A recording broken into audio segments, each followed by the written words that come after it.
The Thanksgiving table went silent. My fork clattered onto the plate. "I'm dropping out," I said. My dad's wine glass froze midair. My sister Sarah stared at me like I'd grown horns overnight. "You're what?" he demanded. I was 20 years old, moving to New York with $1,800 in savings and a single suitcase. Everyone thought I was making a huge mistake, but they had no idea what was about to happen next. My mother had warned me weeks before, sitting in our kitchen in Columbus, Ohio, that I'd regret this decision for the rest of my life. She'd spent her entire career as a nurse at Riverside Hospital, working predictable shifts, and she couldn't fathom why I wouldn't want the same stability. But something inside me was screaming that I needed to escape the suffocating grip of expectation, the endless whispers about what a girl like me should become. That Thanksgiving, everything changed. Sarah had always been the perfect child. Straight A's, Ivy League dreams, glowing in everyone's eyes. She'd attended Princeton University on a full scholarship, graduated summa cum laude, and was now working at McKinsey & Company in Boston, earning a six-figure salary before she turned 25. And me? I was the family disappointment. The one who struggled to find her path. The one who'd always been 2 steps behind, watching Sarah collect accolades like other people collected dust. Our mother used to compare us constantly, never maliciously, just matter-of-factly, the way you'd compare 2 products on Amazon. Sarah got a 98 on her calculus exam. "How did you do?" Or, "Sarah's already interning at 3 different companies. Have you applied anywhere yet?" I wasn't angry at Sarah for being brilliant. I was angry at myself for not being her.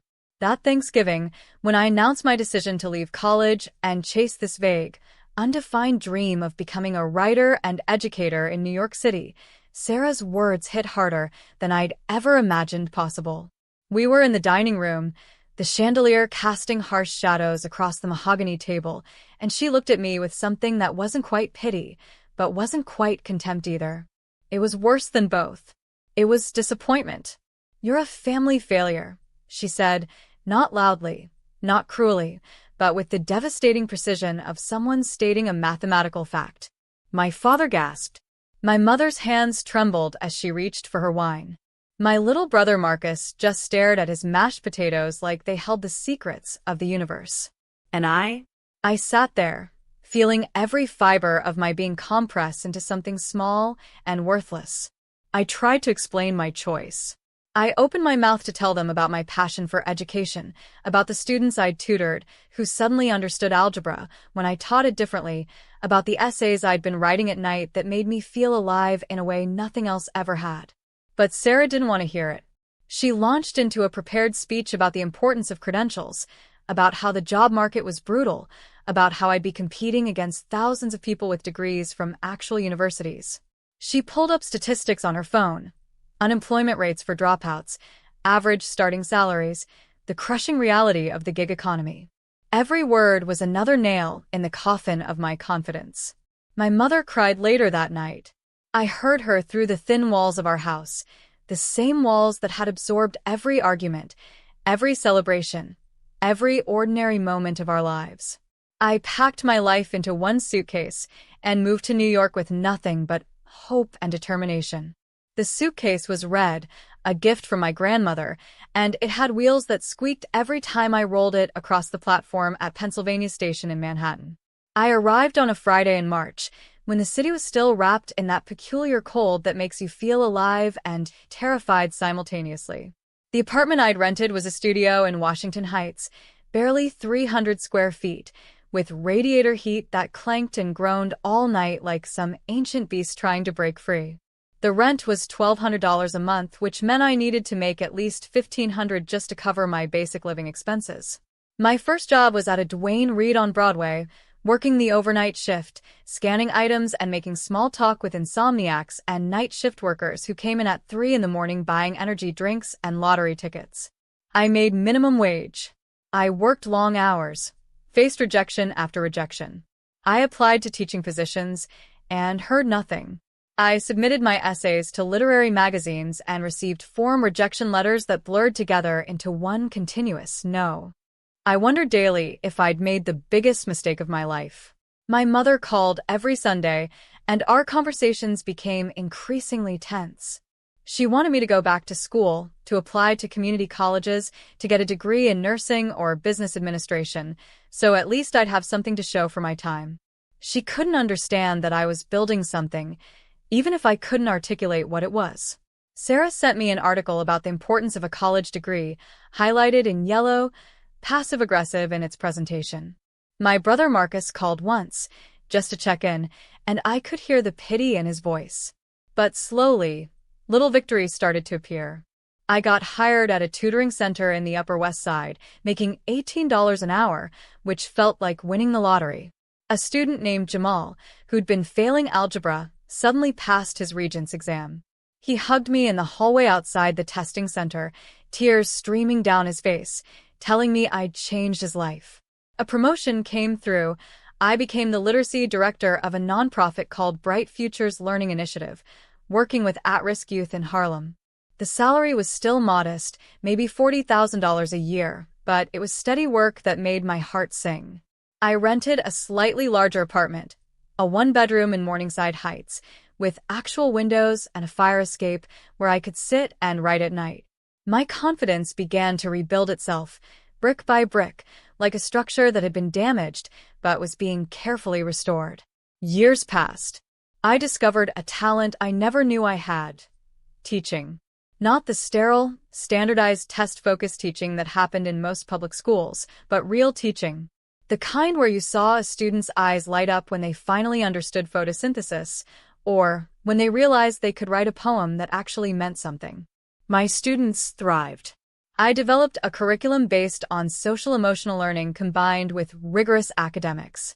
I took additional training in trauma-informed teaching because so many of my students carried invisible wounds from lives lived in poverty and violence. My confidence grew, and slowly I realized I was building a life that mattered. I published my first essay in the New York Times, a piece about what it meant to be a first-generation college dropout in a family of overachievers. It went viral within academic circles. Universities started inviting me to speak at conferences. I was offered adjunct positions teaching education theory at Columbia University and NYU. Meanwhile, my family, they still saw me through the lens of that one Thanksgiving insult. When I called home with good news, my mother would celebrate, but always with a caveat. "That's wonderful, honey, but do you have health insurance?" When Sarah learned about my Times essay, she sent me an email saying it was well written for someone without formal training. Until one day, everything changed. It was September, back-to-school season, and I was preparing lesson plans for my new class of 8th graders in the Bronx when I received an email from a teacher named Jennifer Martinez. She taught at Lincoln High School in the Bronx, and one of her students had written an essay about me. Her name was Destiny, and she was Sarah's daughter. I hadn't known Sarah even had a daughter. We'd grown so distant over the years that entire chapters of her life had unfolded without my knowledge. But there it was, in Jennifer's email. Destiny's essay had won the school's annual writing contest, and she'd chosen to write about me. About how I'd inspired her. About the one time I'd visited Sarah's house in Boston when Destiny was 7 years old, and I'd helped her with her homework, and she'd asked me why I wasn't in college like her mother. I'd told her the truth, in age-appropriate language. Sometimes the best education comes from chasing what makes your heart sing, even if other people don't understand. Destiny wrote about how she'd Googled me years later and found my essay in the Times. How she'd followed my work online, watched videos of me speaking at conferences, and realized that her Aunt Morgan, the family failure, had actually made something incredible out of herself. She wrote about how I'd taught her that failure wasn't an ending, it was a beginning. She wrote about how she wanted to be like me. Her essay was titled "The Aunt I Thought I Knew," and it was devastating.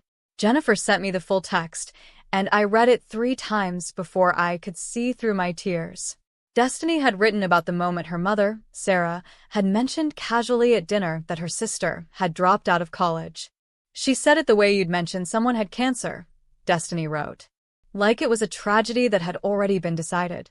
But then I learned she wasn't a tragedy. She was a hero. I called Sarah. It was a Tuesday morning, and she was probably at work, probably in some high-powered meeting, but I called anyway. She answered on the third ring, and I could hear the irritation in her voice. Morgan?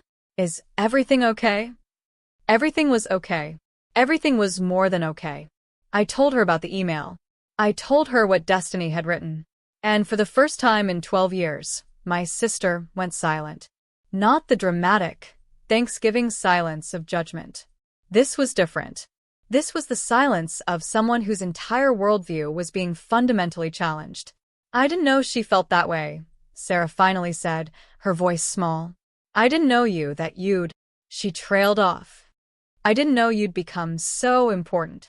6 years later, 6 years after Sarah's daughter's essay won the school contest, I stood in a gymnasium in Boston at Destiny's high school graduation ceremony. Destiny had received her acceptance to Harvard University on a full scholarship, and she told the selection committee that her primary inspiration for academic excellence and personal integrity was her Aunt Morgan, who'd chosen authenticity over approval. Sarah was crying in the row behind me. Not angry tears. Not tears of frustration, but tears that looked a lot like understanding, maybe even regret, mixed with a pride I'd never seen on her face before. After the ceremony, Destiny ran to me and hugged me so hard I thought my ribs might crack. You changed my life, she whispered. And then Sarah approached, slowly, like she was walking toward a cliff she wasn't sure about. She didn't say much. Just, I was wrong. About you. About everything. My mother was there too, having driven up from Columbus with my father and Marcus. She wrapped me in a hug and whispered, I'm sorry I didn't believe in you. I can see now what you've built. That Thanksgiving, the tables had turned. The family failure had become the family's greatest source of pride. And for the first time, I felt truly seen. If you're listening right now, help me prove something wrong. My mother said I wouldn't even reach 1,000 subscribers, but I believe stories like this deserve to be heard. Help me show her that these tales matter. Please subscribe to all of Revenge Stories, and let's keep breathing life into stories that were never meant to stay silent. Because every single one of you listening deserves to know that the path you choose, the unconventional decisions you make, the times you choose your own truth over other people's expectations, those moments are the ones that define us. Sometimes, the people who judge you the most are the ones who need to see your light the least. But when they do, it's unforgettable. The real failure isn't in stepping away from what others expect. The real failure is in never trying at all. Sometimes that single suitcase, that $1,800, that leap into the unknown, that's not failure. That's the beginning of everything. My sister Sarah still works at McKinsey, still earns 6 figures, and she's still brilliant. But now she tells people about me at dinner parties. She talks about how her sister left college and became an educational leader in New York City. She mentions it not with shame, but with something that looks a lot like wonder. We have lunch sometimes now, just the two of us, at restaurants in Manhattan where the waiters know my name, and Sarah removes her McKinsey blazer and becomes just my sister again, not the perfect child, but someone trying to understand the person she dismissed so quickly. And Destiny? She's at Harvard now, studying education policy and social justice. She's written 3 more essays mentioning me, all of them published in reputable journals. She's building her own legacy, one that's intertwined with mine in ways I never could have predicted. My mother calls every Sunday still, but now she asks about my work with genuine interest. She tells her friends at the hospital about my programs, about the students I've helped, about the life I've built in New York. She's proud. I can hear it in her voice. My apartment is bigger now, 2 bedrooms in the West Village, with hardwood floors and actual art on the walls. My writing is published regularly. I've been asked to write a book, and I'm working on it now late at night, on the same fire escape where I started, typing on a laptop that's much nicer than the ancient Dell I used to use. I never went back to finish my degree. I didn't need to. I earned my education in classrooms across New York City, in the faces of students who finally understood, in the essays I wrote that people actually wanted to read, in the conversations with my sister about what matters and what doesn't. If you're still listening, if this story resonated with you, I want to know your story. Comment below and tell me about a time when you chose your path, even when everyone else wanted you to choose theirs. Tell me about the moment you realized you weren't a failure, you were just following a different map. Let's build a community here at Olive Revenge, stories of people who've had to fight for their own definitions of success. Hit like, hit subscribe, and I promise you the next story I tell you will make your jaw drop even further. Because there are so many stories out there that need to be heard, so many voices that deserve amplification, so many people like you and me who've been called failures and turned that label into fuel. Now, let's continue.